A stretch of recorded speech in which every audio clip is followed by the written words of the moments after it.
Carga y descarga de buques demoraba días o semanas, debido a que los pueblos de la antigüedad realizaban casi todas sus actividades con sus manos. Sin embargo, para realizar este proceso de carga era necesario algo de minuciosidad. Los trabajadores de las canteras utilizaban las barcazas del Nilo de aproximadamente 60 metros de largo para el transporte de obeliscos que pesaban cientos de toneladas. Los investigadores no han logrado aún determinar cómo se erigieron estas estructuras y qué decir de su transporte. Una teoría propone que los obreros egipcios enterraban la barcaza en la arena de las riberas del río. Después se utilizaban sogas y trineos para arrastrar los monumentos y colocarlos sobre las embarcaciones cubiertas de arena. Después de colocar los obeliscos adecuadamente, los obreros extraían la arena de la barcaza para depositar los obeliscos en la embarcación. Posteriormente se retiraba la arena que rodeaba la barcaza para permitir su desplazamiento. Lo que sí es cierto es que para los egipcios y otros pueblos de la antigüedad, la tarea en las zonas de carga era ardua. Básicamente, la carga y descarga de embarcaciones consistía en el levantamiento y transporte de una gran variedad de mercancías que se transportaban de un lado a otro y se almacenaban cuidadosamente. Realmente era necesario algo de conocimiento para ello, pero era ante todo una actividad de fuerza y de organización humana comparado con otra actividad menos ruda. Si bien la carga y descarga de las embarcaciones primitivas no es algo resaltante, no puede decirse lo mismo de sus instalaciones. Los puertos romanos eran considerados las puertas del imperio y los ingenieros se tomaron muy en serio su construcción.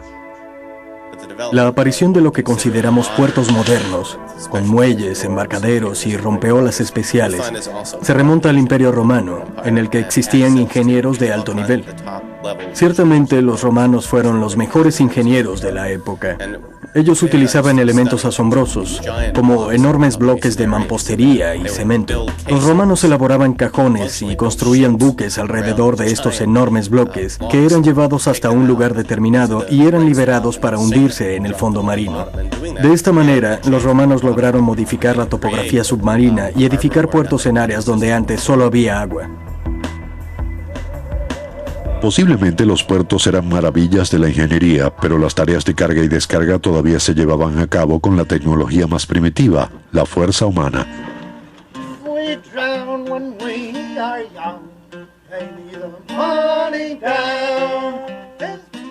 En la época de los buques de vela, esa fuerza provenía de obreros locales denominados estibadores, quienes cargaban y descargaban mercancías en los muelles.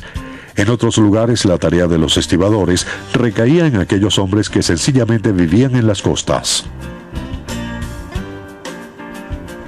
En todas las épocas, las ciudades portuarias han sido reconocidas como lugares bulliciosos y peligrosos, repletos de personas de diferentes culturas, diferentes lenguas, de diferente origen socioeconómico, todos entremezclados.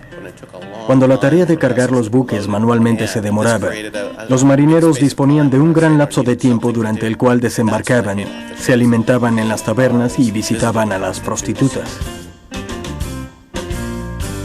Las ciudades portuarias también tenían su lado oscuro. Circulaban rumores sobre jóvenes que se desmayaban en las tabernas, de quienes luego se sabía que eran marineros embarcados por la fuerza.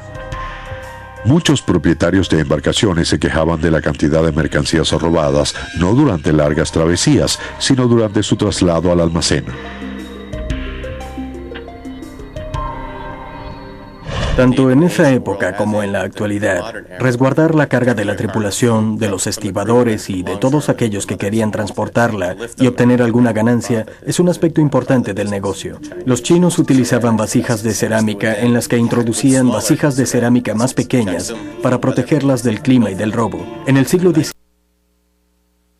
los occidentales recurrieron a la fabricación de barriles y toneles con la misma finalidad, proteger la carga del clima y del robo. Pero estas medidas eran insuficientes. Puede que la labor de carga fuese una tarea de fuerza, pero había que saber hacerla. Para los comerciantes era mejor perder algo en manos de los estibadores que debido a la fuerza del mar. Si se carga una embarcación de manera incorrecta, es probable que ocurra un accidente. Puede ponerse en riesgo la estabilidad o el exceso de carga puede hacer que se hunda cuando el agua llegue a cubierta. Hay que tener en cuenta muchos factores al cargar un buque. En los puertos, los capitanes confiaban en el almacenaje de las mercancías a los experimentados pobladores, tarea que incluía disponerlas y atarlas adecuadamente. Pero durante las travesías, la carga de víveres frescos recaía en la tripulación. Afortunadamente, el buque en sí mismo era una maquinaria de zona de carga. Este buque fue construido en 1841. Es un barco ballenero. Se trata de un buque con aparejo de cruz, un barco que tiene mástiles muy altos y travesaños y perchas giratorias horizontales. Estas últimas actúan como grúas. Son una especie de grúa que se encuentra en el barco desde su construcción y que facilitan la tarea a los marineros porque de esos miradores pueden centrarse en una carga, ubicarla y tomarla en lugar de tener que trasladarla a ellos mismos.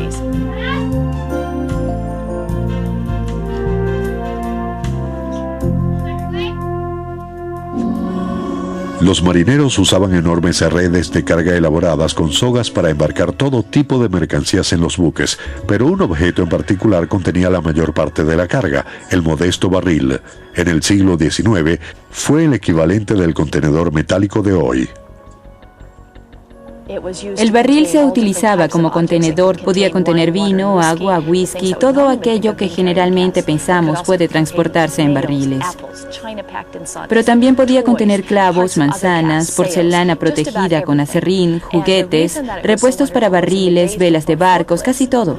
La razón por la que se le consideraba tan útil antes de aparecer los montacargas era que podía rodarse con ambas manos, con una sola, con un dedo, manipularse fácilmente.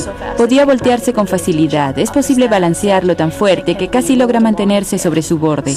Además puede girar sobre sí mismo, así que es un objeto perfecto.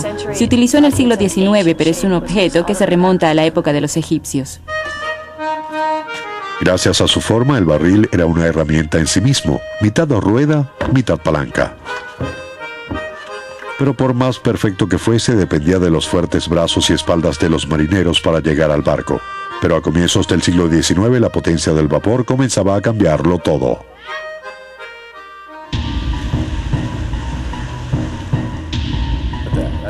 La utilización del vapor en los mecanismos de carga cambió las cosas en gran medida. De un momento a otro ya no se necesitaban 7 hombres para alar una soga y mover una carga. Una caldera y un motor a vapor podían hacerlo más rápido y a menor costo.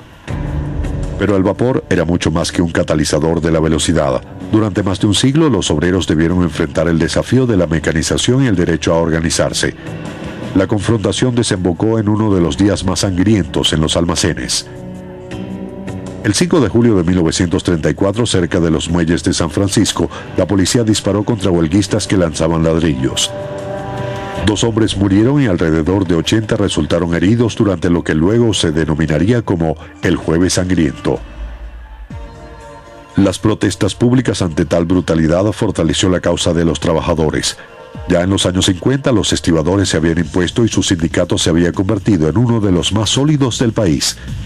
Los trabajadores de los muelles se convirtieron en el emblema del movimiento obrero estadounidense. En los años 50 los estibadores trabajaban en grupos de 8 hombres a los cuales se les asignaba una bodega. Los estibadores que embalaban las mercancías tenían que trabajar en equipo para colocarlas en el barco de manera segura y eficaz a fin de que se mantuvieran estables durante la travesía. Además trabajaban cuidadosa y eficientemente en la descarga de las mercancías para que ni ellos ni la carga sufrieran daños. Todo este trabajo en equipo en las bodegas se realizaba en medio de un gran ambiente de camaradería, de ingenio y creatividad. Si bien trabajaban de manera muy coordinada, el equipo debía permanecer alerta. La labor en una bodega de carga podía ser muy peligrosa. Al descargar las mercancías, su estado dependía de las habilidades de las personas que las habían depositado en el buque en algún lugar del mundo. Debido a que las olas ocasionan que los barcos suban a una altura de 3, 5 o 8 metros, la embarcación se balancea enormemente y las mercancías pueden correrse si no están bien distribuidas y al intentar descargarlas puede ocurrir algún accidente. Pero la utilización de los contenedores desde finales de los 70 constituyó una revolución y generó el resurgimiento de la antigua rivalidad entre el hombre y la máquina. El cierre de los consignatarios del occidente de Estados Unidos generó pérdidas en la economía de ese país, calculadas en 1.000 o 2.000 millones de dólares diarios. La causa del conflicto fue la antigua controversia de pérdida de empleos debido a la mecanización, pero el uso de contenedores ciertamente es ventajoso. Esto cambió muchas cosas, realmente aceleró la tarea. Anteriormente los buques permanecían días o semanas en los puertos y ahora permanecen solo unas horas. Los barcos pueden realizar una travesía de 2 semanas y cargar o descargar mercancías en tan solo 15 minutos, reduciéndose así los costos.